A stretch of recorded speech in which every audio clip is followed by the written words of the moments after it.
you boil water to cook before you cook. Oh yeah, but while you're boiling, while you're making use of your water, you boil it. Make sure you heat your water properly. You boil your food properly. So everything has to be brought to a proper boil to eliminate these bacteria. And then washing of hands and all that. Hand washing cannot be overemphasized. Washing of hands before cooking, before eating, after using the toilets. Ensure that your hands are washed properly. What happens if somebody is not attended to quickly enough and the person has cholera? What complications can result? Oh, it can be very fatal. Like I talked about dehydration. Within hours, severe dehydration can occur. It could lead to kidney failure, shock, coma, or even death. So time is of the essence in managing cholera. You know, rehydration is the mainstay of treatment. You know, that's the first thing, rehydrating. Starting at home, people need to be taught how to manage diarrhea at home with the oral rehydration, with oral rehydration salts or oral rehydration therapy at home. Then in severe cases, IV fluids, intravenous fluids may be required. But that means the person has to get to the hospital? Oh, yes. Okay, assuming somebody is sick, you know, with cholera, and has been vomiting, has been stooling, is terribly weak, the hospital is far away, and they can't get the person there in time, they are scared. Will oral rehydration salts alone be enough until they get the attention of a doctor?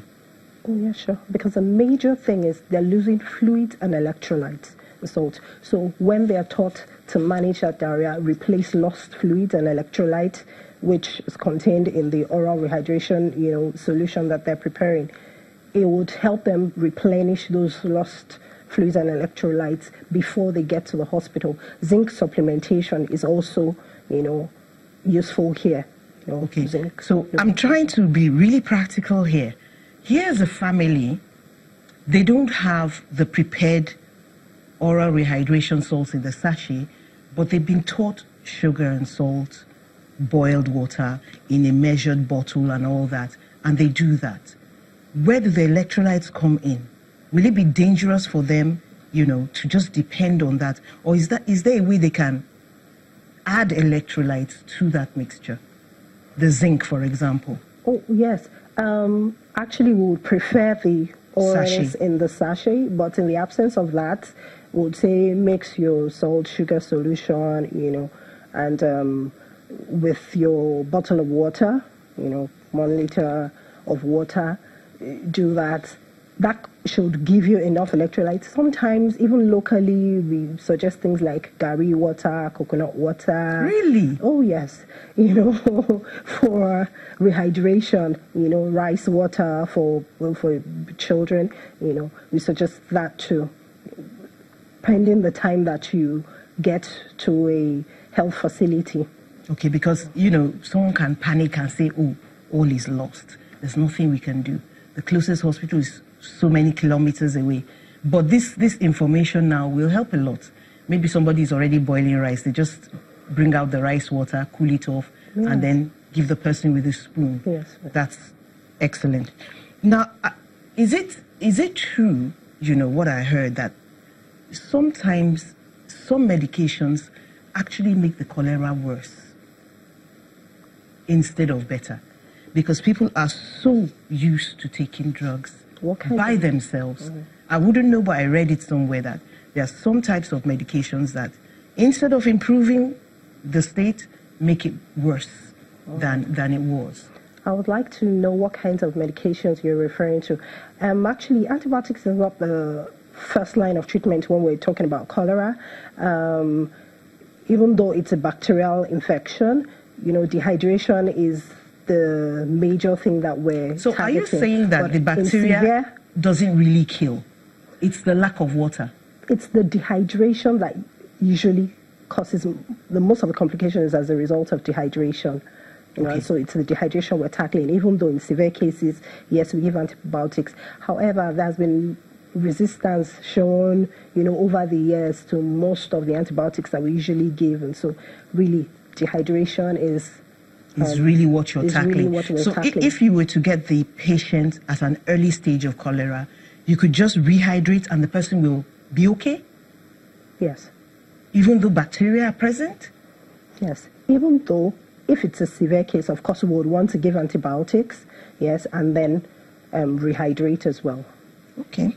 So that means that it's, it's some of the simplest diseases that are the easiest to handle. Mm-hmm. At the end of the day, it's sounding so simple, but the consequences are devastating. Sure. Kidney failure. What happens to the kidney when, all this is going on? Because there's dehydration, there's not enough water, all the toxins can't be excreted as they should, and so it just shuts down. Urine production when there's dehydration is much reduced, and so the kidney basically just packs up. Okay, so let's talk, a bit of prevention. We know even the World Health Organization and other bodies have spoken of the level of open defecation in Nigeria. And that is supposed to be a major source of infection. Mm-hmm. I'm trying to look at the situation where the government says, we're looking into the matter and we're going to do some things. We're going to set systems in place that will ensure that everybody has access to a toilet. But before that time, people are still going to go to the toilet. Mm-hmm. Before all these systems are put in place and properly built and established. Is it possible in maybe one of those communities where they don't have ready access to toilets, is it possible for them to come together and say, look, let's find a little lot or a place somewhere where we can throw our waste, away from where we live so that we can be safer? I mean, we're talking practical now because floods are here and some floods are still coming. What do people do in the interim, in the short term? Yeah, thank you so much. That's very possible. And that's why we have to enlighten the public like we're doing right now to ensure that they understand the hazards that open defecation poses to them. Like you said, it's very, very possible. Sorry, let me just come in there right now. This is all very interesting, and I want you to take your time. But we're going to have a break. When we come back, we'll take off from here. Stay with us. We'll be back in a short while.